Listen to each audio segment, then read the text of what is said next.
오늘의 주요 뉴스입니다. 윤석열 대통령이 국군의 날 기념사에서 북한이 핵무기 사용을 기도하면 그날이 정권 종말의 날이라고 경고했습니다. 우리 군은 2년 연속 시가 행진을 진행하고 괴물 미사일 현무5도 처음으로 공개했습니다. 이재명 더불어민주당 대표가 위증교사 혐의로 징역 3년을 구형한 검찰을 향해 최악의 정치검찰이라고 반발했습니다. 민주당은 대북송금 사건을 수사한 검찰을 향해 탄핵 청문회에 출석하라며 압박했습니다. 30대 남성 탈북민이 버스를 훔쳐 통일대교를 건너가려다 경찰에 체포됐습니다. 남쪽 생물이 힘들어 북한으로 돌아가려고 범행을 저지른 것으로 전해졌습니다. 레바논에 대규모 공습을 펴온 이스라엘이 지상작전까지 개시했습니다. 미국도 병력 수천 명을 추가 파병하는 등 중동의 긴장 수위가 최고조로 치닫고 있습니다.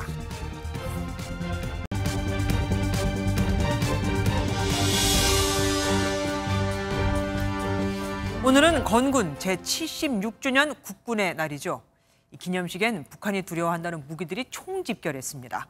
지상에는 일명 괴물 미사일 현무5가 모습을 드러냈고 상공에서는 죽음의 백조로 불리는 미 공군의 전략 폭격기 B-1B 랜서가 출격해 한미 동맹을 과시했죠. 윤석열 대통령은 북한을 향해 만약 핵무기 사용을 기도한다면 바로 그날이 북한 정권의 종말이 될 것이라고 경고장을 날리기도 했는데 국군의 날을 바라보는 야당의 시선은 또 달랐습니다. 저녁일이 지났음에도 가족의 품으로 돌아가지 못하는 해병대원의 희생을 기억해야 한다며 특검 수용을 촉구한 겁니다. 하나씩 짚어보죠. 먼저 전정인 기자가 보도합니다. 윤석열 대통령이 김용현 국방부 장관과 함께 1호 열병차를 타고 도열한 장병들을 사열합니다. 부대별 경례에 거수 경례로 화답합니다. 건군 76주년 국군의 날 기념식에 참석한 윤 대통령은 북한을 향해 강력한 경고 메시지를 날렸습니다. 북한이 핵무기 사용을 기도한다면 그날이 바로 북한 정권 종말의 날이 될 것입니다.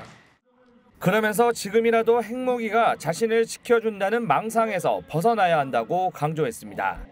이와 함께 이번에 창설된 전략사령부가 북한의 핵 위협으로부터 국민을 지킬 핵심 부대가 될 것이라며 큰 기대감을 보였습니다. 또 굳건한 한미동맹을 기반으로 한미일 안보 협력을 강화해 안보 태세를 확고하게 다져나가고 장병들의 처우 개선도 약속했습니다.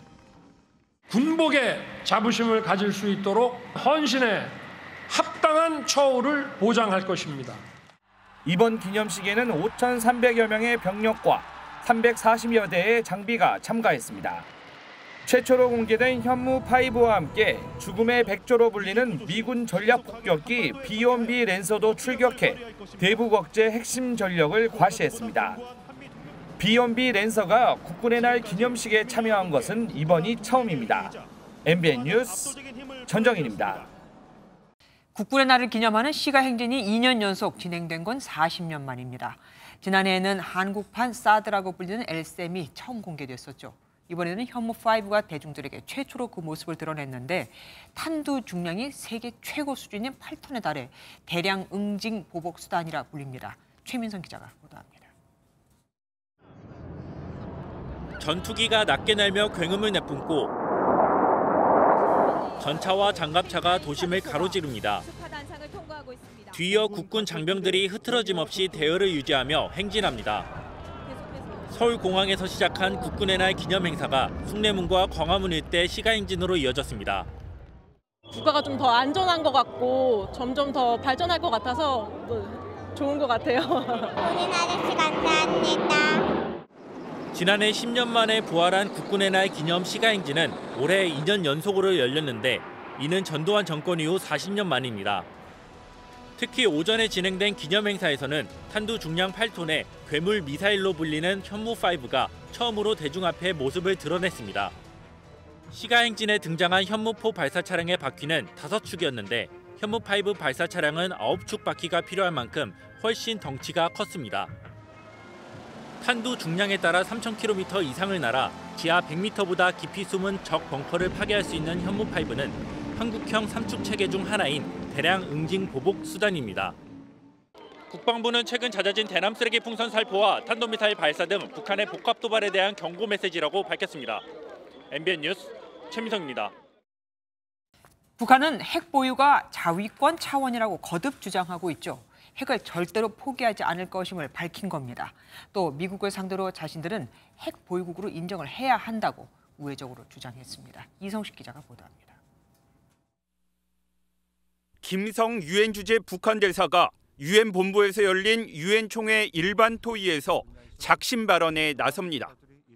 북핵 문제와 관련해 핵 보유국 지위를 놓고 흥정하는 일은 없을 거라고 말한 겁니다. 우리는 주권 국가의 합법적 권리인 우리 자위권을 놓고 뒤돌아보기도 아득한 과거의 논점으로 되돌아가지 않을 것이며 비핵화 협상을 거부하고 핵 보유국 지위를 유지할 것임을 시사한 걸로 풀이됩니다. 또 미국은 그 누구에게도 사소한 피해조차 주지 않는 주권 국가의 합법적인 자위권 행사를 위협과 도발로 매도하고 있다고 주장하며 핵 개발의 당위성을 강조했습니다. 미국에서 군부가 집권하든 우리는 일개 행정부가 아니라 미국이라는 국가적 실체 그 자체를 대상할 것이며 마찬가지로 미국이 구원던 정권도 달라진 조선민주주의 인민공화국을 상대해야 할. 김 대사의 발언에 한국은 문제의 근본 원인은 북한이 안보리 결의에 위배해 불법적인 핵무기와 탄도미사일을 지속해서 개발하고 핵공격 감행을 위협하며 한반도 긴장을 고조하고 있는 것이라고 반박했습니다. MBN 뉴스 이성식입니다. 검찰은 거짓말을 반복하고 위증을 교사했으며 이를 통해 무죄까지 선고받았으니 범행이 중하다고 이재명 대표의 위증 사건에 징역 3년을 구형했죠. 이 대표는 믿을 수 없는 사람에게 위증을 부탁했을 리가 없다. 명색이 도지사가 위증을 해달라 했겠냐며 무죄를 주장하고 있고요. 공직선거법 위반 사건과 함께 연이어 1심 선고가 내려지는 만큼 11월은 이 대표에게 운명의 달이 될 겁니다. 이시열 기자가 취재했습니다. 지난 2018년 고 김병량 전 성남시장 수행비서 김모 씨에게 자신의 공직선거법 위반 혐의 재판에서 위증을 해달란 혐의로 기소됐던 이재명 더불어민주당 대표. 검찰은 어제 열린 결심 공판에서 이 대표에게 징역 3년을 구형했습니다. 거짓말을 반복하고 이를 다시 은폐하기 위해 위증을 교사해 민주주의의 근간이 본질적으로 침해됐다는 게 이유였습니다. 이에 이 대표는 최후 진술에서 명색이 도지사가 위증해달라고 했겠냐며 검찰이 자신에게 불리한 증거를 감추고 짜깁기 했다고 강하게 비판했습니다. 현실 법정에서의 재판뿐만이 아니라 국민과 역사의 심판도 반드시 뒤따른다는 것을 이 나라 역사 최악의 정치 검사들은 깨우쳐야 될 겁니다. 이 대표는 오늘 자신의 SNS에 통화 녹취 원본 파일과 위증 교사인지 직접 판단해보라는 글을 올리며 무죄를 자신하기도 했습니다. 재판부는 이 대표의 위증 교사 사건 1심 선고 기일을 공직선거법 위반 사건 선고 열흘 뒤인 11월 25일로 잡았습니다. 두 건의 판결을 앞두고 이 대표는 정치적 운명의 갈림길에 서게 됐습니다. MBN 뉴스 이시열입니다. 수장을 잃게 생긴 민주당의 공세는 최고조에 달했습니다.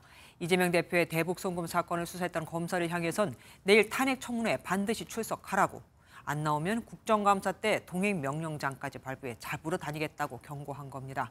곧 다가올 윤 대통령의 거부권에 맞선 천막 농성도 이어갔습니다. 표선우 기자입니다.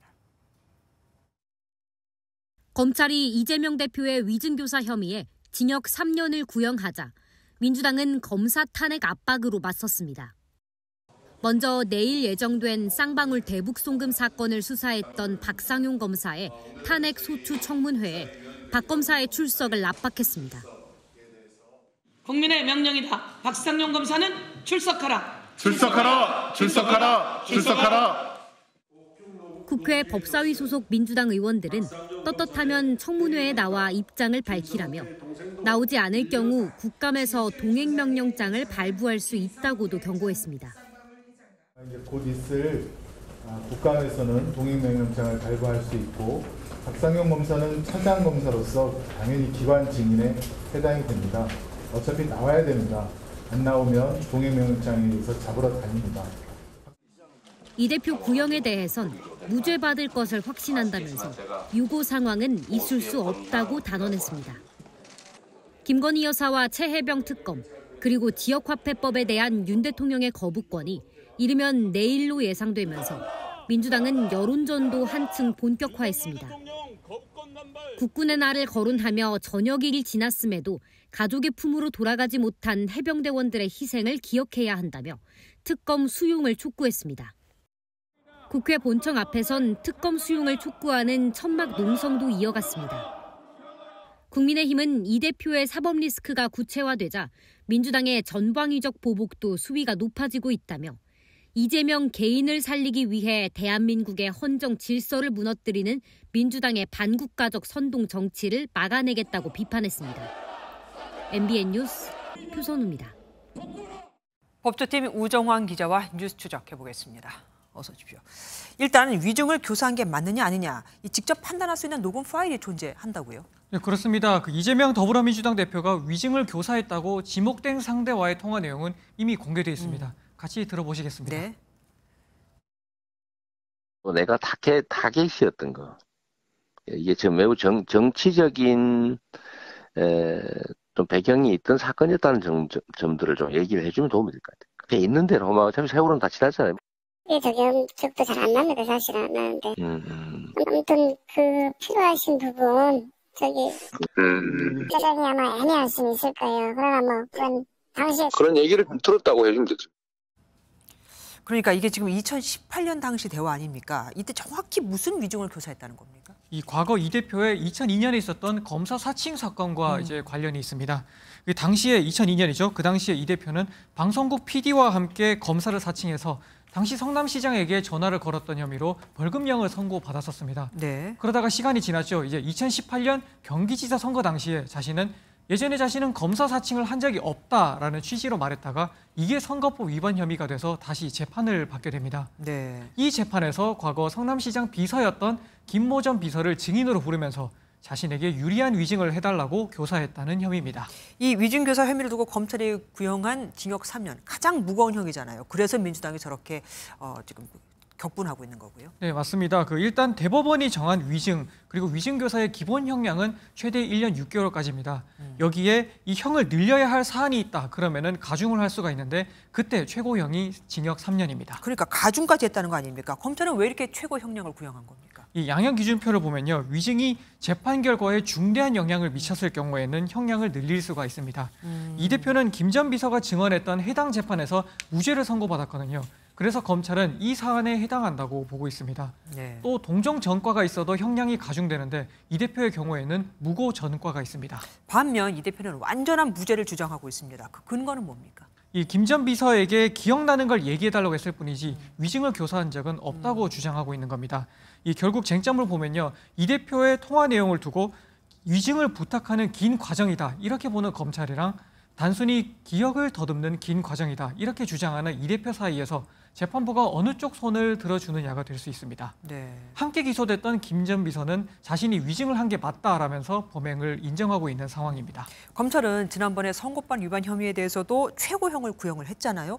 계속 이렇게 최고형 구형을 하는 게 이유가 있습니까? 이 검찰은 선거법 위반 혐의 재판에서도 명시적으로는 이제 범행의 중대성 이런 이유를 대면서 최고형 구형 사유를 내세웠습니다. 다만 일각에서는요, 이 검찰의 최고형 구형을 일명 조작 수사, 야당 탄압 같은 걸 내세우는 이 대표나 야당에 대한 맞대응으로 보는 시각도 있습니다.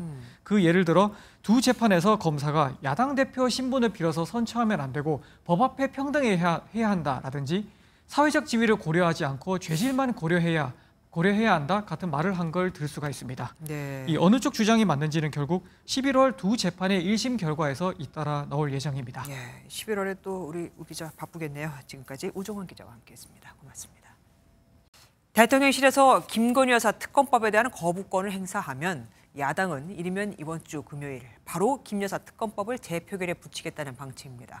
김 여사에 대한 논란이 큰 만큼 여당 내에선 이제 김 여사가 사과를 해야 한다는 분위기도 퍼지고 있죠. 여당은 당연히 재표결을 앞두고 표단속에 대한 고심이 깊어질 수밖에 없습니다. 어느 정도인지 김태희 기자가 알아봤습니다. 김건희 여사 특검법 등 재표결을 앞두고 친한계의 목소리가 커지고 있습니다. 신지호 전략기획부 총장은 성난 민심을 누그러뜨리고 당내 결속을 다지기 위해 김건희 여사의 진솔한 사과가 필요하다고 언급했습니다. 여론이 조금 이제 분노 게이지를 조금 더 낮추는 그런 식의 사과가 이루어진다면. 또 다른 친한계 장동혁 수석 최고위원도 김 여사 특검법 재표결을 앞두고 김 여사의 도의적 사과와 표명이 필요하다고 압박해왔습니다. 대통령실의 관계자가 입장을 표명하는 것이 아니라 저는 직접 표명하실 필요가 있다고 생각이 됩니다. 저는 빠를수록 좋다고 생각합니다. 친한계의 사과 요구 속에 여권 주류와 친분이 두터운 윤상현 의원은 김 여사가 명품백 수수 논란과 공천 개입 의혹 등에 관해 사과할 마음이 있다고 전했습니다. 특검법에 김 여사의 공천 개입도 포함된 가운데 선관위는 공직선거법상 대통령 부인의 행위에 대해 별도 규정이 없어 처벌할 수 있는 근거가 없다는 입장을 내놨습니다. MBN 뉴스 김태희입니다. 윤석열 대통령이 내일 국민의힘 지도부를 대통령실로 초청해 만찬을 함께합니다. 국정감사를 앞두고 격려하는 자리인데 원내 지도부만 부릅니다. 대통령에게 독대를 요청했던 원외인 한동훈 대표는 안 부른 거죠. 손성민 기자가 보도합니다. 한동훈 국민의힘 대표는 여러 차례 윤석열 대통령과의 독대를 요청했지만 대통령실은 별다른 입장을 내지 않았습니다. 저는 대통령님과 중요한 문제에 대해서 신탄하게 논의할 필요가 있다고 생각합니다. 이런 가운데 내일 윤 대통령이 주관하는 만찬에 한 대표를 제외한 여당 원내 지도부가 참석하는 것으로 전해졌습니다. 한 대표가 지속적으로 독대를 요청해온 만큼 만찬 시점이 여러 해석을 낳을 수 있다는 지적인데 야당은 이렇게 비꼬았습니다. 한동훈 대표가 재의결 표결 시 투표권이 없는 원외 인사여서 그렇습니까? 대통령과 다른 목소리를 내기 때문에 그런 겁니까? 김건희 여사 특검법과 최혜병 특검법 재의결을 위한 국회 본회의가 이번 주 후반 열릴 가능성이 큰 가운데 대통령이 원내 지도부를 상대로 직접 표 단속에 나선 것 아니냐는 해석도 나옵니다. 대통령실은 오래전부터 잡혀있던 만찬이자 국정감사를 앞둔 의례적인 자리라고 설명했습니다. 이와 관련해 친한계 인사들은 일단 말을 아꼈지만 오해를 살 수 있다는 분위기입니다. 한 대표의 리더십이 흔들리고 있다는 평가 속에 윤한 독대는 당장 계기를 찾기 힘들다는 전망도 나옵니다. MBN 뉴스 손성민입니다. 오고 가는 언제 매일 여의도는 전쟁 중 talk to me. 정치 톡톡 시간입니다. 국회팀 안보람 기자와 함께합니다. 어서 오십시오. 첫 번째 키워드 보겠습니다. 백병전 외친 이유는 백병전이라면 직접 몸으로 맞부딪혀서 싸운다는 거 아닙니까? 누가 한 말입니까? 네, 이재명 더불어민주당 대표입니다. 오는 16일 열리는 재보궐선거를 백병전에 비유했는데요. 투표율이 낮은 만큼 유권자들을 일일이 투표장으로 끌어내야 한다는 겁니다. 이 대표는 부산 금정, 인천 강화, 전남 영광, 그리고 곡성에 사는 연고자를 모조리 찾아달라고 지지자들에게 호소했습니다. 물론 중요하지 않은 선거는 없습니다. 그런데 이번에 유독 굉장히 의미를 많이 부여하는 것 같기도 해요. 네, 이재명 대표 국민의 엄중한 경고를 무시한 정권에 다시 한번 민심의 무서움을 일깨워줄 절호의 기회라고 했습니다. 지난 총선에 이어 2차 심판에 나서야 한다는 건데요. 물론 반드시 이겨야 하는 이유, 이재명 대표 개인에게서 찾는 시각도 많습니다. 혹시 사법 리스크 얘기입니까? 네, 그렇습니다. 재보궐이 치러지는 4곳 중 2곳, 민주당 텃밭인 호남인데요. 특히 영광은 진보당까지 기세가 만만치 않습니다. 오늘 공개된 여론조사 보면 거의 3분의 1씩 지지를 받고 있더라고요.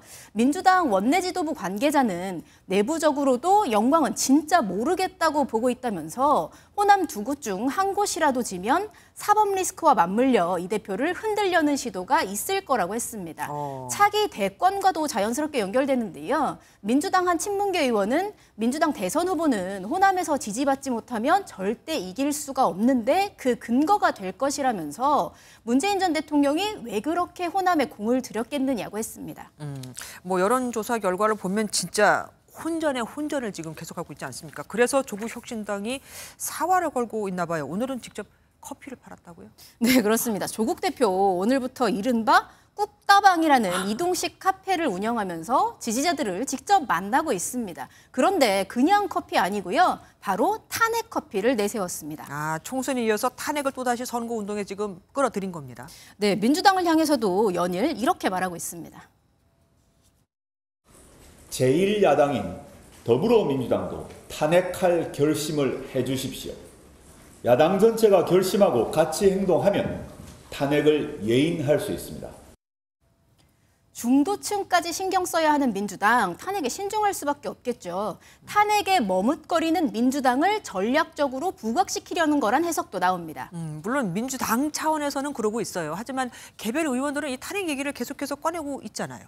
그렇습니다. 민주당 강득구 의원 국회에서 탄핵의 밤 행사까지 열었죠. 국민의힘에서 이재명 구속의 밤 행사도 열어야 한다는 주장까지 나왔는데 오늘 강 의원 이런 답변 내놨습니다. 탄핵은 제도권 속에서 국회의원이 할 수 있는 고유 권한입니다. 근데 특정인 구속하는 게 국회의 고유 권한인가요? 국민의힘이 납득을 했을까요? 네, 국민의힘 그 탄핵의 밤 행사 이후 연일 강 의원과 민주당을 비판하는 논평 내고 있는데요. 오늘도 헌법 소호에 앞장서야 할 국회의원이 헌법 정신을 부정하는 행위에 가담했는데도 합법적으로 진행된 행사라고 우겨가며 제대로 된 사과 한마디 하지 않았다 이렇게 비판했습니다. 그러면서 민주당의 강 의원에 대한 제명을 다시 한번 촉구했습니다. 국민의힘 얘기도 좀 해보겠습니다. 한동훈 국민의힘 대표인데 누구한테 부끄럽고 한심하다고 한 겁니까? 네, 김대남 전 대통령실 선임 행정관입니다. 어제 한 유튜브 방송이 지난 전당대회를 앞두고 김 전 행정관과의 통화 내용을 공개했는데요. 김건희 여사가 한동훈 후보 때문에 죽으려고 한다. 이번에 잘 기획해서 한 후보를 치면 여사가 좋아할 것이라는 내용이었습니다. 그러니까 당시 당대표 후보였던 한 대표를 공격하라고 사주한 겁니까? 네, 그렇습니다. 통화 이틀 뒤 실제로 해당 유튜브 방송에서 한동훈 당비 횡령 의혹을 제기했었습니다. 친한계 김종혁 최고위원은 새빨간 거짓말을 기사로 둔갑시킨 뒤 그걸 근거로 상대방을 공격하는 공작 정치의 전형이다 이렇게 날을 세웠습니다. 김 전 행정관 현재는 서울 보증보험 상근 감사인데 전화는 끊었더라고요. 다만 오늘 법률 대리인을 통해서 당원으로서 다른 후보를 도왔을 뿐 특정 당대표 후보자에게 타격을 줄 수 있는 위치에 있지 않았다 이런 입장 내놨습니다. 또 여권에선 김 전 행정관과 김 여사 간의 일면식도 없었다는 얘기도 있었는데요. 자발적 행동이었는지 뒤에 누가 있었는지 가뜩이나 내부 갈등으로 고민이 큰 국민의힘 논란 이어질 것 같습니다. 예, 지금까지 안보람 기자와 함께했습니다. 고맙습니다. 깊은 밤 아무도 없는 차고지에서 마을버스를 훔쳐 타고 통일대교를 건너려던 30대 탈북민이 붙잡혔습니다. 군 부대 초병의 제지도 무시한 채 달리다가 바리게이트를 들이받고 나서야 멈춰섰습니다. 장덕진 기자가 보도합니다. 한밤중 차고지에 모자를 쓴 남성이 모습을 드러냅니다. 남성은 버스 주위를 서성이다가 창문이 열리는지 확인하기도 합니다. 잠시 뒤 갑자기 버스에 불이 들어오더니 움직여 차고지를 빠져나갑니다. 30대 탈북민 남성이 차량을 훔쳐 달아나는 모습입니다. 전혀 모르는 사람이에요. 외지인들도 없어. 왜냐면 외지인들은 임진각 구경을 많이 오지. 남성은 차고지에서 8km 떨어진 통일대교까지 주행했습니다. 남성은 통일대교 입구에서 검문에 불응하고 계속 차를 몰아 결국 내부 바리케이트를 충돌하고 나서야 멈춰섰습니다. 당시 근무 중이던 군장병들이 남성을 제압해 경찰에 넘겼습니다. 서울 신림동에 거주하는 이 남성은 10여 년 전 탈북했습니다. 특별한 직업이 없어 경제적으로 힘든 생활을 하다가 북한으로 돌아가고 싶어 범행했다는 취지로 진술한 걸로 전해졌습니다. 검색해서 옛날에 여기 와서 일도 해본 적이 있어갖고 그래서 왔답니다. 문이 열려 있었고 키가 안에 있었다고 들었어요. 사고 당시 남성은 술을 마시거나 마약은 투약하지 않은 걸로 파악됐습니다. MBN 뉴스 장덕진입니다. 어젯밤부터 전국 곳곳에 산발적으로 비가 내리면서 교통사고가 잇따랐습니다. 고속도로에서 트럭들이 미끄러져 넘어지는가 하면 사고차를 끌던 견인차가 또 사고가 나 운전기사가 숨지기도 했습니다. 휴일 사건 사고 소식 노승환 기자가 모아봤습니다. 1톤 화물차가 넘어져 1, 2차로를 막았습니다.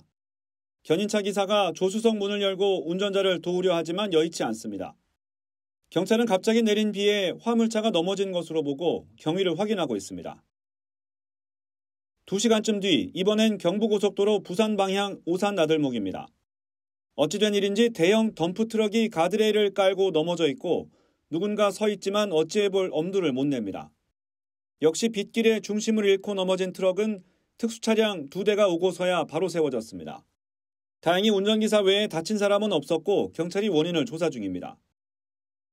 전북 익산에선 한 교차로에서 마주오던 견인차와 탱크로리가 정면 충돌해 견인차 운전자가 숨졌고 탱크로리 운전자도 크게 다쳤습니다.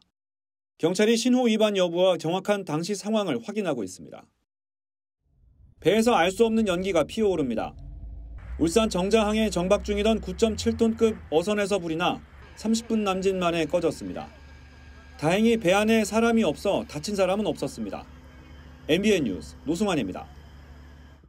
요즘 세상이 왜 이리 흉흉하죠? 지난주 전남 순천에서 10대 여성을 흉기로 살해한 박대성의 신상이 공개된 데 이어 이번엔 대구에서 새벽 시간에 양손에 흉기와 둔기를 들고 시민들을 위협한 40대 남성이 붙잡힌 사실이 뒤늦게 알려졌습니다. 박상호 기자입니다. 새벽 시간 대구의 한 대학가 골목입니다. 마스크와 선글라스로 얼굴을 가린 남성이 골목을 돌아다닙니다. 자세히 보니 오른손에는 흉기를, 왼손에는 둔기를 들고 있습니다. 불특정 다수에게 이리 와보라며 소리치자 놀란 주민들의 신고가 빗발칩니다. 잠시 후 순찰차 5대가 동시에 현장에 도착합니다. 남성은 경찰관 앞에서도 흉기를 휘두르며 대치합니다. 주변을 에워싸며 도주로를 차단한 경찰은 흥분한 남성을 진정시킵니다. 남성이 잠시 흉기를 내려놓으려 하자 경찰은 그 틈을 노려 순식간에 제압합니다. 사건이 벌어진 현장입니다. 당시 남성이 휘두른 흉기에 시민들이 위협을 받긴 했지만 다행히 다친 사람은 없었습니다. 밤늦게 안 다닐 수도 없고 사람이 살다 보면 불안감이 많죠. 그러면. 현행범으로 체포된 40대 남성은 술을 마시거나 약물을 복용한 상태는 아니었지만 횡설수설하는 듯한 모습을 보였습니다. 택배 때문에 문제가 있었는데 집에 있다가 화를 참지 못해서 그냥 가지고 나왔다. 그렇게 좀 얘기를 하더라고요. 약간 정상적인 상식에서 좀 벗어나는 생각을 갖고. 경찰은 특수협박 혐의로 남성을 검찰에 넘겼습니다. MBN 뉴스 박상호입니다. 테러범이 조종실에 침입해 여객기를 납치할 수 있기에 비행 중에 승객은 절대로 조종실에 들어갈 수 없습니다. 그런데 지난 3월 인천으로 향하던 국적기에서 객실 사무장의 가족이 조종실에 들어가 내부를 구경했던 사실이 알려졌죠. 관리 부실로 해당 항공사는 과태료를 물었는데 정작 기장과 사무장에 대해서는 처벌 조항이 없다고 합니다. 김경기 기자가 취재했습니다. 1971년 대한항공 F-27기 납북 미수 사건을 바탕으로 제작된 올해 개봉 영화입니다.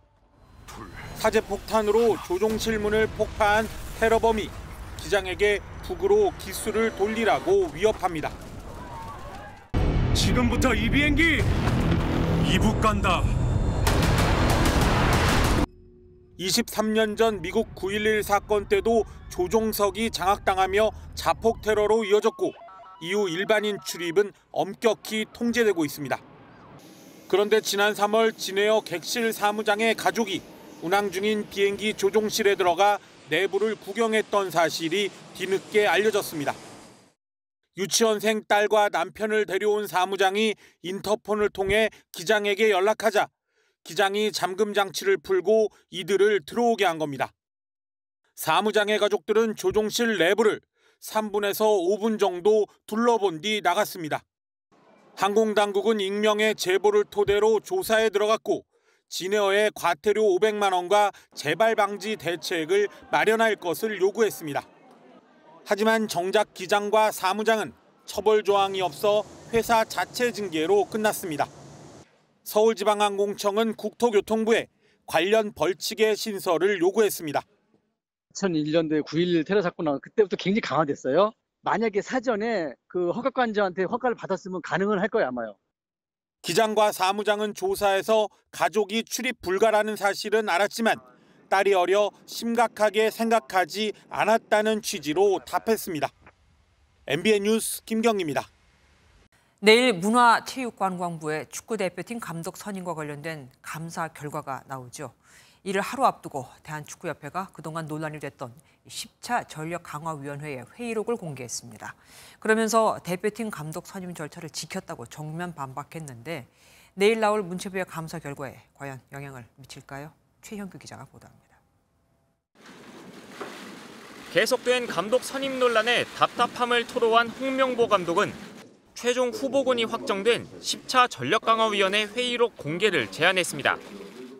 10차 회의록이라도 좀 이렇게 언론에 전체적으로 한번 평가를 받아보는 게. 논란이 끊이지 않자 축구협회가 회의록을 공개했습니다. 지난 6월 21일에 열린 10번째 회의에서 전력강화위원회는 홍 감독을 포함한 감독 최종 후보군을 5명으로 압축했습니다. 또 모든 결정 권한을 정혜성 위원장에게 넘기는데 모두가 동의했고 정 위원장에 책임 있게 결정하겠다는 말로 회의가 끝났습니다.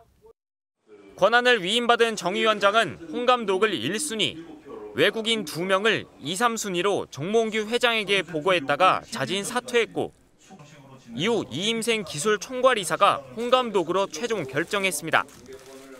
축구협회는 이를 근거로 선임 절차를 준수했다고 설명했지만 문화체육관광부의 감사 결과는 다를 것으로 보입니다. 특히 최종 결정한 이임생 이사에게 규정상 권한이 없었고 마지막 임시회의 때 정족수가 모자라는데도 결정이 이뤄진 점 등 절차를 제대로 지키지 않은 부분은 지적받을 전망입니다. 다만 문체부는 현재 선임된 홍 감독에게 책임을 묻는 것에는 유보적인 것으로 알려졌습니다. MBN 뉴스 최영규입니다. 때늦은 더위에 집중호우까지 겹치면서 안정조짐을 보이던 장바구니 물가가 불안합니다. 깻잎 한 장 가격이 100원이 넘는다니 말 다 한 거죠. 상추와 오이도 가격이 급등하는 등 채소값이 다시 또 들썩이고 있습니다. 박통리 기자입니다. 마트 채소 매대 한 켠에 놓인 깻잎 한 봉지의 가격은 2,480원입니다. 봉지당 20장이 들어있으니 깻잎 한 장에 120원이 넘습니다. 실제로 깻잎 100g당 평균 소매 가격은 3,533원으로 평년 대비 40% 가까이 올랐습니다. 100g당 2,700원 수준인 돼지고기보다도 비싼 셈입니다. 고기 먹을 때 가끔 상추나 깻잎이랑 같이 먹고 싶을 때가 있는데 요즘 물가가 올라가지고 좀 가격이 부담돼서. 올여름 유례 없는 폭염에 때늦은 가을 더위까지 이어져 작황이 부진했기 때문입니다. 길었던 7월 장마에 추석 이후 집중호우까지 겹치며 재배 면적이 감소한 것도 원인입니다.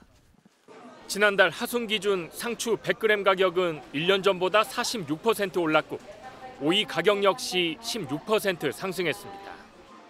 배추 한 포기 소매 가격이 10,000원에 육박하자 정부가 2년 만에 중국산 배추 수입에 나서기도 했습니다. 2개 묶어놓고 3만 원이라고 그러는데 사실 그 속이 차지도 않는 배추였거든요. 요즘에는 잠시 쉬고 있는 상태예요. 남은 거 먹고. 이상기후로 채소들의 전반적인 작황 부진과 재배 면적 감소가 이어지는 가운데 정부는 연내 기후변화에 대응하기 위한 농산물 수급관리 대책을 마련한다는 방침입니다. MBN 뉴스 박통일입니다. 네팔 수도 카트만두에 하루 최대 322mm가 넘는 폭우가 쏟아져 내렸습니다. 22년 만에 가장 많은 양의 비가 내린 건데 산사태로 인해 고속도로가 차단되면서 일시적으로 수도가 고립되기도 했습니다. 지금까지 사망자 수만 200명을 넘습니다. 신재우 기자가 보도합니다. 댐이라도 무너진 듯 산기슭에서 물이 폭포처럼 쏟아집니다. 구조대가 강물에 떠내려오는 사람을 가까스로 붙잡아 끌어올립니다. 지난달 27일부터 나흘간의 폭우가 핥히고 간 네팔 카트만두는 처참하게 변했습니다. 물이 빠진 주택가는 폐허가 됐습니다. 집에는 지늘기 들어찼고 옷가지며 가재도구, 뭐 하나 성한 게 없습니다. 교과서와 공책을 햇볕에 말리는 소녀의 모습이 애처롭기만 합니다. गयो अब ज्यान धन्नै बचियो अब त्यहीमै खुसी छौँ अब यो अब सरकारले यस्तो ठाउँहरूमा अब व्यवस्थित गर्दै हुन्थ्यो भन्ने मात्रै हाम्रो धारणा. 이번 폭우로 지금까지만 209명이 숨지고 29명이 실종됐습니다. 수도 카트만두를 가로지르는 바그마티 강이 범람하고 뚝이 무너지면서 인명피해가 속출했습니다. 산사태로 버스 승객 37명이 매몰돼 숨지기도 했습니다. 구호의 손길이 이어지고 있지만 완전히 복구하기까지는 상당한 시일이 걸릴 전망입니다. 네팔 정부는 오늘부터 사흘간을 국가 애도 기간으로 정하고 전국 학교에 휴교령을 내렸습니다. 네팔은 보통 우기가 9월 중순에 끝나지만 올해는 일주일 이상 길어졌습니다. MBN 뉴스 신재우입니다. 이스라엘이 18년 만에 처음으로 레바논에 지상전을 개시했습니다. 이스라엘군은 제한적 국제적 지상작전이라고 밝혔지만 지상전이 확대되면 이란의 개입이 불가피해지겠죠. 이스라엘 네타냐후 총리는 이례적으로 이란 국민들을 향해 이란도 공격 대상이 될 수 있음을 시사했습니다. 윤지원 기자입니다. 헤즈볼라를 상대로 연일 대규모 공습을 펴온 이스라엘이 결국 레바논에서 지상작전을 개시했습니다. 이스라엘군은 오늘 새벽 긴급 성명을 통해 지상작전을 공식화하고 제한적이고 국지적이며 표적화된 작전이라고 밝혔습니다. These localized ground raids will target Hezbollah strongholds that threaten Israeli towns, kibbutzim, and communities along our border. Hezbollah turned Lebanese villages next to Israeli villages into military bases, all ready for an attack on Israel. 미국은 지상전이 제한적이라는 점을 강조하며 이스라엘의 방어권을 지지한다는 입장을 밝혔습니다. At this time, told us that those are limited operations focused on Hezbollah infrastructure near the border, but 또한 이란을 견제하기 위해 수천 명의 미군을 추가 파병하기로 했습니다. 다만 휴전을 촉구해온 바이든 대통령의 요구가 계속해서 무시되며 미국과 이스라엘의 불협화음이 커지고 있습니다. 베냐민 네타냐후 이스라엘 총리는 지상전에 앞서 이례적으로 이란 국민을 향해 영상 성명을 발표해 이란을 자극했습니다. Don't let a small group of fanatic theocrats crush your hopes and your dreams. You deserve better. 아직 이란은 전략적 인내를 고수하고 있지만 헤즈볼라 지도자 하산 나스랄라 살해에 이어 지상전까지 돌입하면서 이란의 참전 가능성이 확대되고 있습니다. MBN 뉴스 윤지원입니다. 미국 대선 소식입니다. 해리스 부통령과 트럼프 전 대통령은 허리케인으로 사망자가 100명을 넘은 미 남동부로 달려갔습니다. 하필 여기에 핵심 경합주가 많죠. 내일은 이번 대선 마지막 빅 이벤트라 할 수 있는 부통령 후보 TV 토론이 열리는데 이번엔 상대 후보가 말을 할 때 마이크를 끄지 않기로 했습니다. 난타전이 예상됩니다. 워싱턴에서 강영구 특파원입니다. 미국 남동부를 강타한 허리케인은 100명 이상의 사망자와 약 600명이 행방불명되는 참혹한 피해를 남겼습니다. 특히 핵심 경합주인 조지아와 노스캐롤라이나의 피해가 커 이번 대선에서도 변수가 되고 있습니다. 사태의 심각성에 해리스 부통령은 네바다주 유세 일정을 취소하고 워싱턴 DC의 재난청을 찾았습니다. That I plan to be on the ground as soon as possible, but as soon as possible without disrupting any emergency response operations because that must be the highest priority in the first order of business. 트럼프 전 대통령은 피해가 컸던 조지아주를 찾아 해리스 부통령과 바이든 정부의 대응을 비판했습니다. But they're having a very hard time getting the president on the phone. He won't get on, and of course the vice president, she's out someplace campaigning, looking for money. 이런 가운데 이번 대선의 중요한 이벤트인 부통령 후보 TV 토론회가 한국 시각으로 내일 오전 10시부터 펼쳐집니다. 대선 후보 토론 때와 달리 이번 토론회에서는 후보의 발언 때 상대 후보의 마이크를 켜두기로 해 90분간 난타전 토론이 예상됩니다. 앞선 유세에서도 월즈 후보는 벤스 후보가 실리콘밸리 억만장자들의 지원으로 경력을 만들었다고 비판했고 벤스 후보 역시 월즈가 실제 전투 참여 경험도 없으면서 전투에 참여한 것처럼 발언했다고 날을 세웠습니다. 초박빙인 이번 미국 대선에서는 부통령 후보 TV 토론에 따라 움직이는 미세한 지지율 변화도 승부의 변수가 될 전망입니다. 워싱턴에서 MBN 뉴스 강영구입니다. 같은 서울인데도 여기엔 비가 쏟아지고 저기에는 안 오고 요즘 기상은 예측이 어렵죠. 하지만 국지적인 집중호우로 또 피해는 큽니다. 때문에 촘촘하고 세밀한 기상 관측이 이루어져야 하지만 현실은 그렇질 못합니다. 기상 관측 장비인 AWS가 어디는 잔뜩 설치돼 있고 또 어디는 몇 개 없거든요. 지역별 편차가 큰 겁니다. 최돈희 기자가 보도합니다. 도시는 삽시간에 물바다가 됐고 땅이 꺼지고 유적지는 무너져 내렸습니다. 지난달 21일 남부지역 곳곳에 시간당 100mm에 달하는 역대급 물폭탄이 쏟아지는 등 극한호우만 전국에서 50차례 넘게 관측됐습니다. 그런가 하면 폭우와 폭염이 동시에 나타나고 인접한 지역에서도 강우량 편차가 극명합니다. 이런 재현 빈도가 짧아졌다는 것 자체는 또 언제든지 이 짧은 시일에 이게 다시 재현될 수 있는 그런 어떤 가능성이 있다. 촘촘하고 세밀한 관측 정보가 시급한데 기상 관측 기초자료로 활용되는 기상청 자동 기상 관측 장비인 AWS의 지역별 편차가 큰 것으로 나타났습니다. 수도권에 집중돼 있고 서울과 대전, 면적은 엇비슷한데 격차는 7배에 달합니다. 관측 장비 간 거리인 조밀도도 그 효과가 높은 12km 이내를 대부분 지키지 못하고 있습니다. 관측 공백을 메우기 위한 추가 설치가 필요하지만 지난 5년간 16대 늘리는 데 그쳤습니다. 불확실성이 높아지는 상황에서 재해를 예방하려면 아무래도 이런 부분들의 조밀도를 편차를 낮추던가 이런 기상청 차원에서 그런 예방을 높이는 그런 대책을 마련해야 되지 않을까 그렇게 생각합니다. 이에 대해 기상청은 인구 분포와 지형 특성 등을 고려해 설치하다 보니 지역별 편차가 불가피한 부분이 있었다면서 내년엔 기존 고정식 대신 이동형 장비를 도입한다는 계획입니다. MBN 뉴스 최동입니다.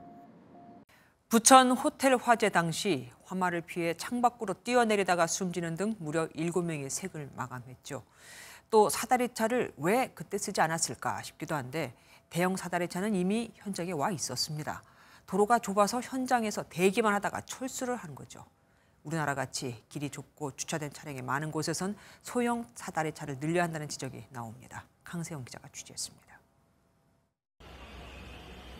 부천 호텔 화재 당시 투숙객 2명은 7층에서 구조를 기다렸습니다.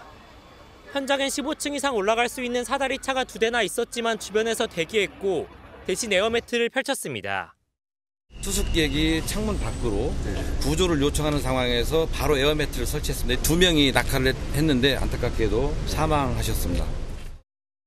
전장에 긴 대형 사다리차는 길모퉁이를 돌기 어렵고 안정적으로 운행하려면 지지대를 펼칠 공간이 필요합니다. 반면 이보다 작은 사다리차는 사다리 길이는 짧지만 좁은 도로에서도 쓸 수 있습니다. 이 사다리차는 3.5m의 공간만 있으면 이렇게 지지대를 세우고 사다리를 펼칠 수 있습니다.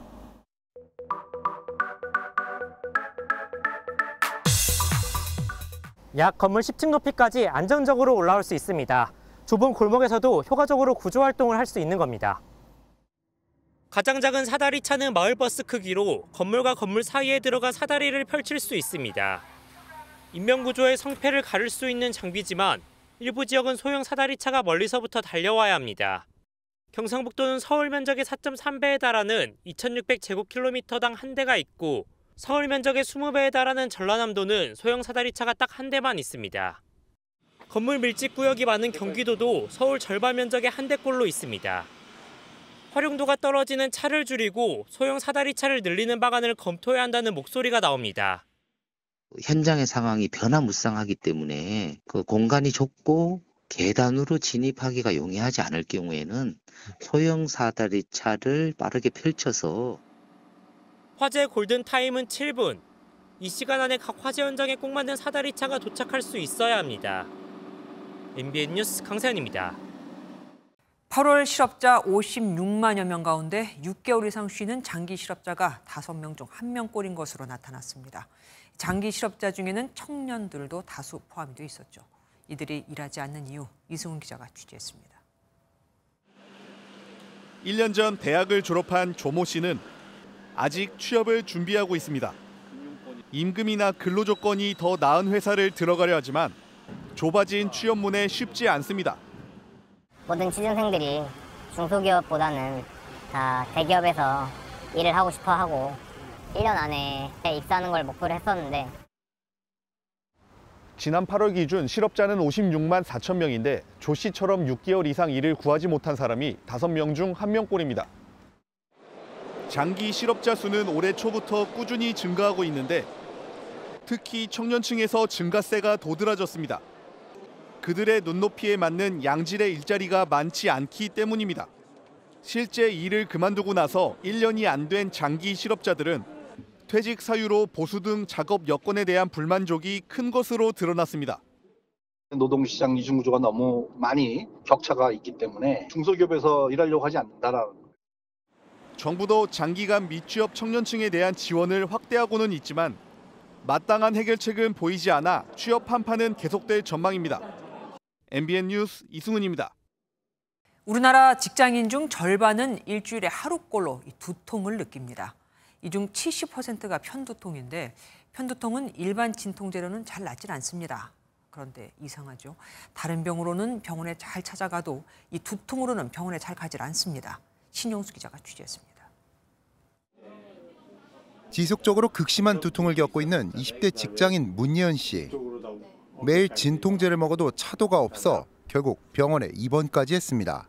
평상시에도 한 일주일에 2번, 3번씩 너무 힘들었었는데 약 없이는 너무 힘들어서 직장 생활할 때도 진통제를 두통으로 고통받는 직장인은 문 씨뿐만이 아닙니다.